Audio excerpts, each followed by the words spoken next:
bit about artwork in a children's book that makes the artwork good or bad. What is it about artwork in a children's book that makes it work? What am I looking for as a publisher when I'm working with an artist or hiring an artist? What am I looking for? So we're going to talk about art and all of that stuff here shortly. I'm going to do that.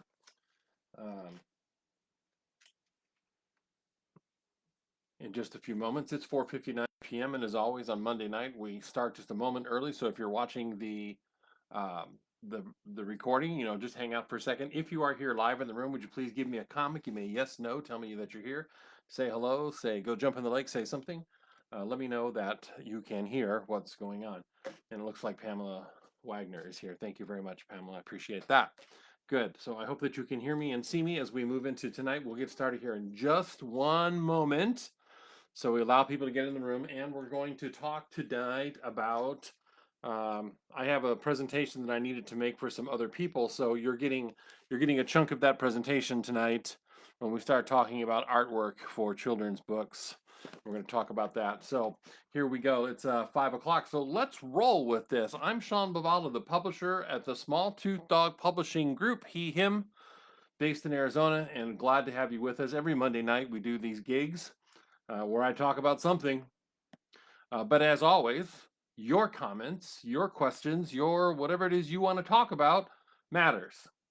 So if you've got something you wanna talk about, you want to say, you got a question, doesn't have to have anything to do with what I'm talking about. So we talk about storytelling, we talk about marketing, we talk about art, we talk about kidlit, children's books. Kidlit is kind of an internal term. Kidlit, we talk about writing, we talk about all those pieces. We talk about the business of being an author, which we're going to hit into a little deeper next week, I think, as a matter of fact. So we've got a couple of things lined up for you, but this evening we're going to talk a bit about artwork in books and what it is that we look for. And as a publisher, what am I looking for in particular about that? So let's dive in. But of course, your comments, questions about anything you want to talk about can go into the comment section here, and I'll read them and I'll do the best I can. And of course, as I'm speaking, if you've got something to say, you want to agree, disagree, you want to make a comment, please go ahead and do that. So we go from there. Looks like Michelle is here. Looks like Stretch is here as well.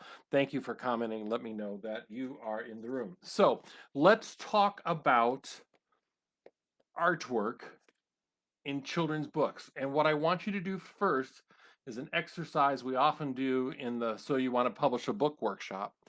And I ask you to think for a moment about a book that you remember from your childhood. Now, almost always when I do this exercise, people have a memory of a book. Maybe you heard it in school, maybe a parent or a guardian or a grandparent or an aunt or an uncle, a caregiver read it to you. But you probably have a book in mind. What were those books? Mine is called The Little House, and I meant to bring it up here and I didn't, but uh, no problem. But anyway, it's a very old book. So, and Michelle, you don't have to bring it up, so we're good. But that was one of my books. There's another one about sleepy time animals. It was a little golden book with animals sleeping and what have you, and all beautiful pictures in those books. So when you think about the book that you may have really been inspired by as a child, I know many of my authors will talk about books that have really inspired them. Think about the art in that book. What did that art do for you as a child? And then taking that a step further, is there a book perhaps that you've read to a child, to children, to a classroom of children, to your own child, to someone, to another child, to a grandchild, etc.? Is there a book that you've read and shared with someone? Think about the art in that book. So as a publisher, when I'm juggling all the parts that go into making a book, they are legion. When I'm juggling all the parts that go into making a book, once I have an agreement from an author to publish the book, the author is one piece and their text is one piece of a giant process. of which art is incredibly important and at least as equal as the text.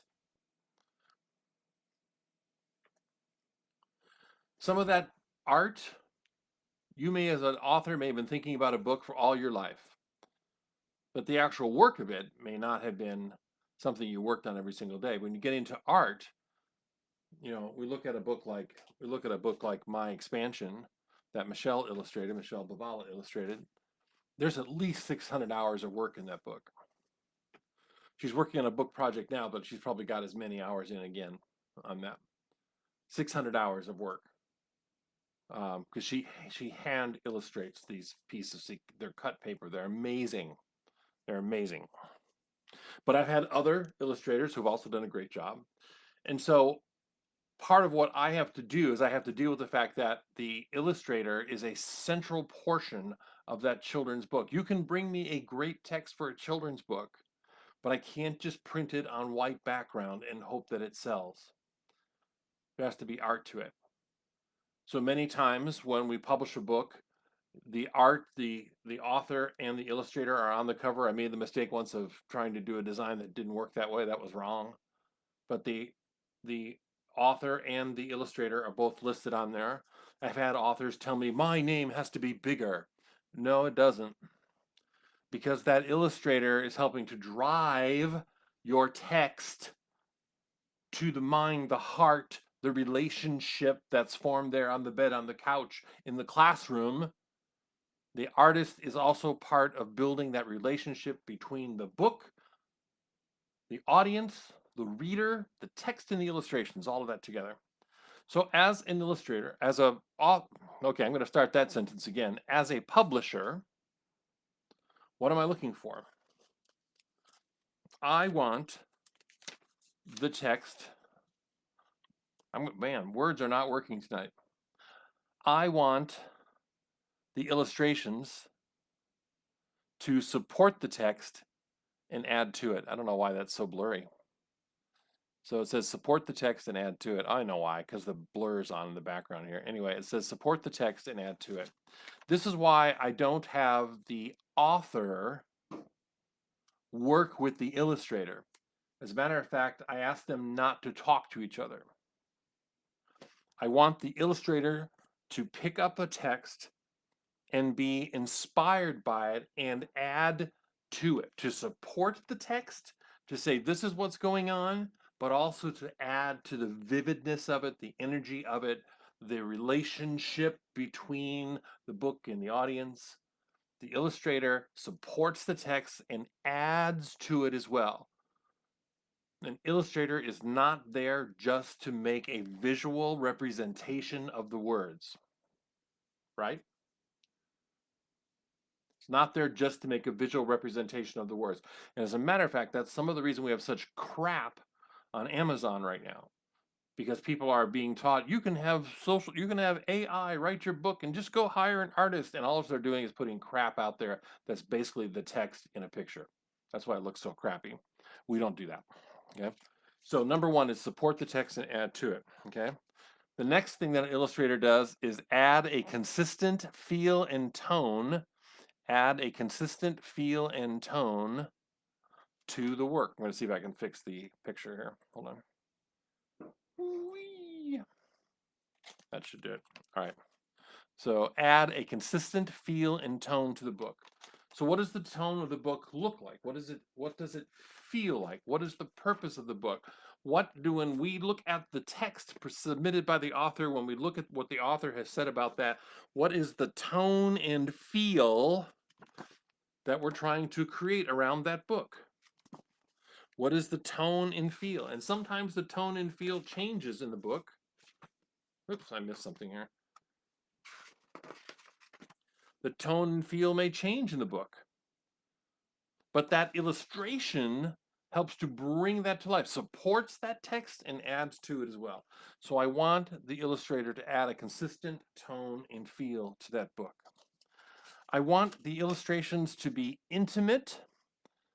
I want the illustrations to call the child, the reader, the person who looks at it, into the small details of what's happening. I want to, if I'm making a children's book, I want a book that a child can see themselves in, that can see these intimate moments, that can be part of what's going on, that they see right there and right then what's happening, that they can feel the character, whether that character is being brave, whether that character is being curious, whether that character is exploring, whether that character is happy or sad. That art is intimate, calls in the reader, the child, to look at that work. A good artist, illustrator, creates art that makes the audience think, I have to look deeply at this picture or I'm going to miss something, which is more than just what the author does, which is to bring a text there.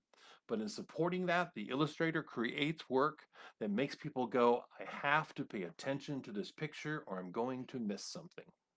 That's intimacy. That's the kind of the intimate nature of that. But at the same time, in that same book, it should also be expansive. It should help the child, the reader, understand the bigger worldview that the book is in, that the book is placed in. I wish I had that other picture, that Sarah Jane book. Oh, so we have these intimate pictures in. What am I doing? We have these intimate pictures in there, right? But also this giant picture shows you the whole world, this expansive nature. All of that's hand cut, by the way. The expansive nature of the book, so that we not only do we understand the intimate moment of the character in the book, but we see their whole world. Is their world messy? Is it clean? Is it sharp? Is it gentle? Is it rough edged? What does it look like? Let me show you this one. One of my favorite pictures in this book too. Okay, look at that picture. So we have those real intimate moments on there, like on the cover, intimate moment of that book, all right? But also you see the bigger world. You see that this character is placed in the bigger world. So this is much like a child's experience. A child's experience is very intimate, very self-looking, very navel-gazing, because that's what they're supposed to do, is both intimate and immediate, and also has a huge, huge, expansive place. So the child is in the moment and is also living out here in this giant space that they have to conquer. And a children's book should let a child be able to acknowledge that intimacy and also see the expansiveness as well. And I think we've done that pretty well with our books. With our books that are more of a traditional piece, I think we've done that. I think we've really done that. So the last thing is it's inviting, okay? That it's inviting. It's saying, come deeper into the experience. Are you hearing me? Am I making any sense tonight? Am I running you through my 5 little piers about, pieces, my 5 little, columns about children's art? Children's art is its own world, and I'm just looking as a publisher, right? Michelle and I have a pretty expansive collection of children's books in here. Pamela says yes. Thank you, Pamela. We have a pretty expansive collection of children's books that we not only built up for our own children, but we built up for our own work as well. Thank you, Kelsey. Kelsey brought up my children's book that I loved so much, The Little House. It's from 1942. It's as old as my parents. My dad is still with us. My mother, rest her, has passed. Michelle and I today sat through and looked at this book. And this is like, this book is barely being held together. This is my book. And I wish I could give you a bigger picture of this. One of the things we love about this picture is how the entire picture brings you in. It surrounds it. And there's other pictures in the book where suddenly all of that beauty and all that surrounding and all of that love and that you're part of the bigger world suddenly gets very narrow and suddenly gets very intrusive. This is a genius Caldecott award-winning book. The Little House. Amazing. Why am I telling you all this? Why am I telling you all this? If you are an author, whether you're watching live now or you're going to catch this later, if you are an author, understand that there are many pieces of the puzzle that creates your work. And rushing any of them messes up the final product. If your text isn't ready when you bring it to me, I will tell you, not because I want to reject you, not because I want you to have stories of rejection. No, because it's not ready. If your work is almost ready, well, then we can talk. I may send you back and say, no, that's not it. You can do something better than this. I may say it's redundant and repetitive, and there's already 300 books like that out there. I might say, dig deep into your world and find me something with that spark of something else, right? So as an author, you're a piece of the puzzle. Are you important? Yes, you are. That's why your name is on the front of the book. Are you the sole piece of that, especially doing kidlit? No. You have a partner. You have a partner that we intentionally keep you away from because we want the final product to be the amalgamation. Is that the word I want here? The amalgamation, the blending of all of that talent. This great text added to, enforced, grown through the work of an illustrator as well.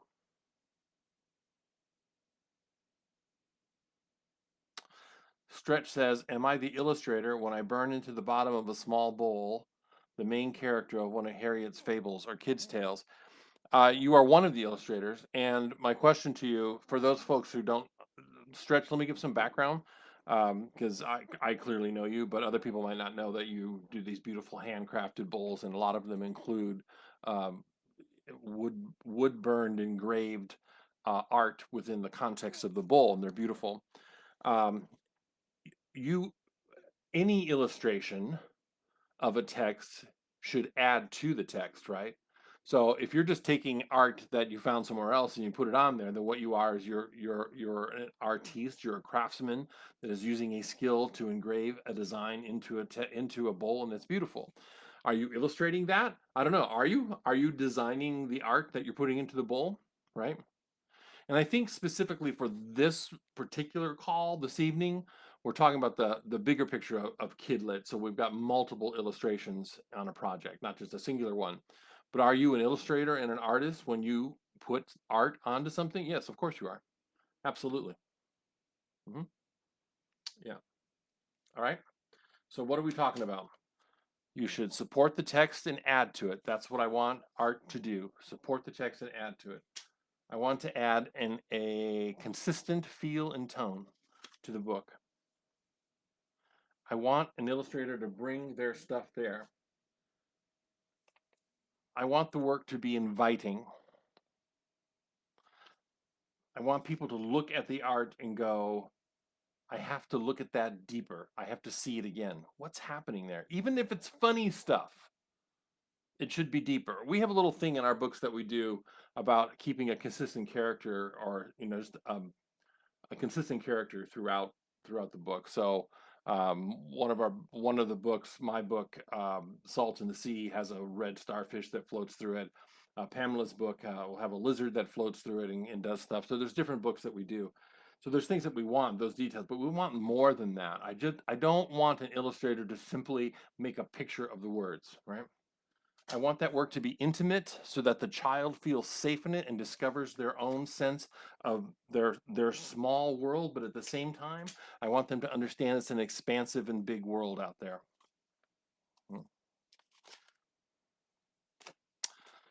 Stretch says they are generally not original, but hope they will trigger in the mind. Oh yeah, of course.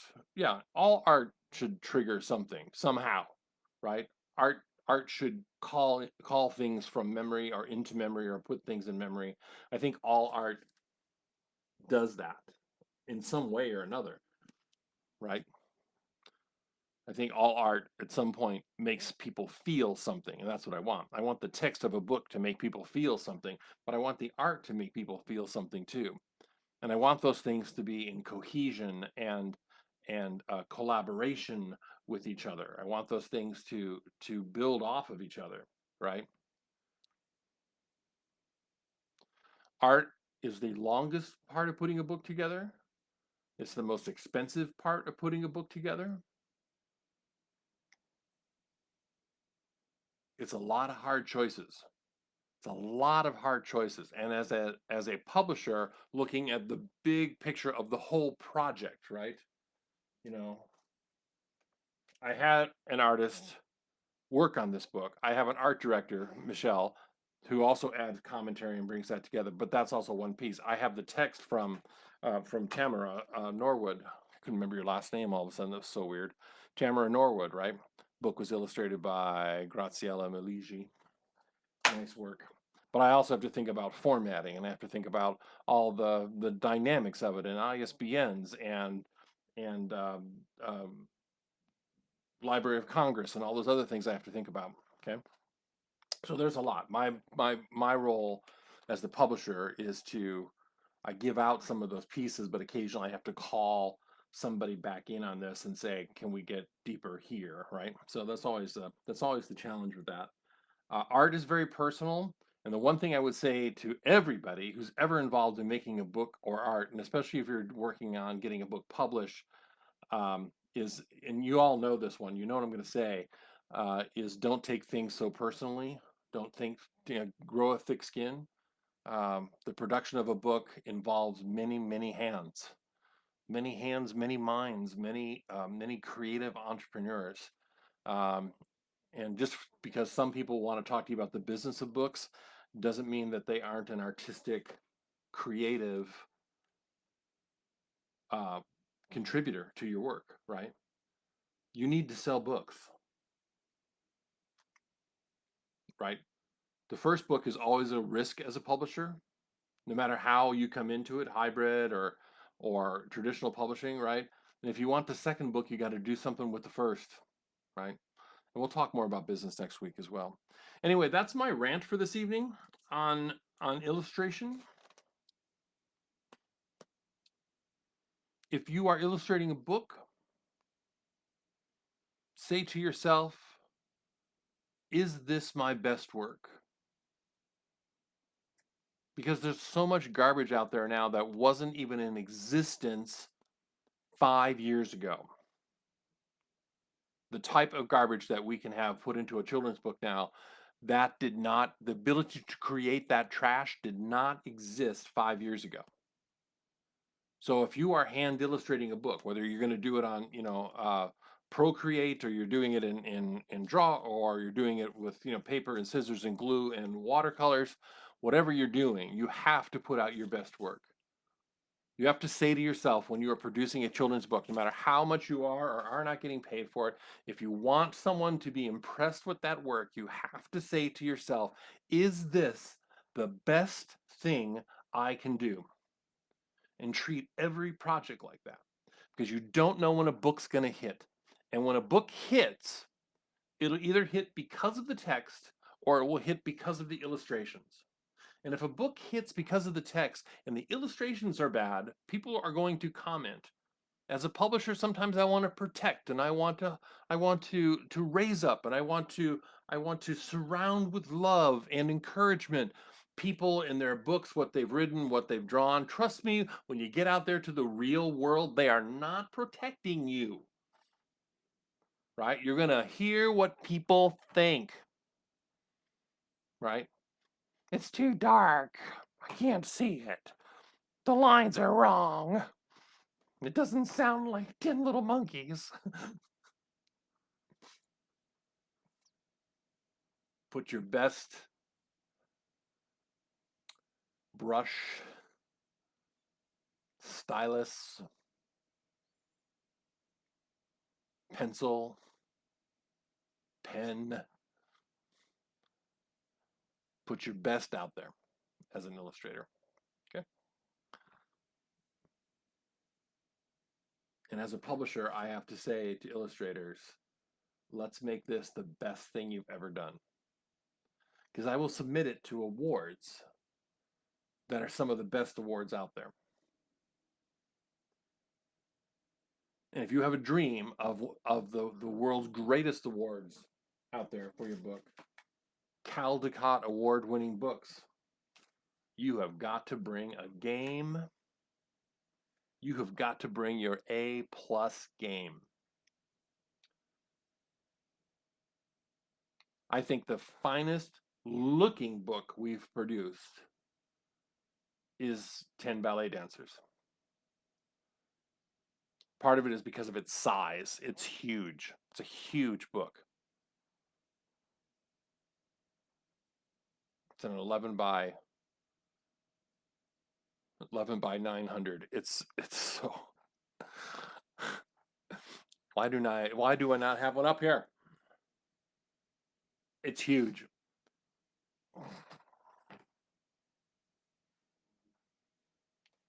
But there isn't a book that we've put out, you know, that we're not happy with, because we spent the time working through the text. We spent the time working through the art. We spent the time working through the formatting. There's a thing that happens when an author gets a book out, and at first they're so pleased and they're so happy with it, and then their friends start to go, oh, it's so good, it's so beautiful, I love it so much, but how come this is here? And the last voice they hear is the voice that they call me with. Someone said, this picture, the colors of the pictures were wrong. Someone said there aren't enough toes on the bat. Someone said the rhyme scheme is wrong. Someone said I can't see the faces. All right, my friends, thank you for tonight. Thanks for listening to my rant. As always, we're here every Monday night, authoryes.com, here on Facebook. You're welcome to join us. You got questions, you got thoughts, etc. Let us know. I should be here next week. God willing and the creek don't rise. Although it looks like it's going to rain out here. Is it raining in Tucson, Pamela? Did you get any rain down there?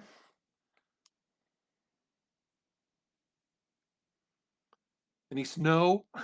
I don't know which direction the storm's blowing in, but I have this sapling tree, which is now 2 stories high, outside my window, and it keeps banging into my window.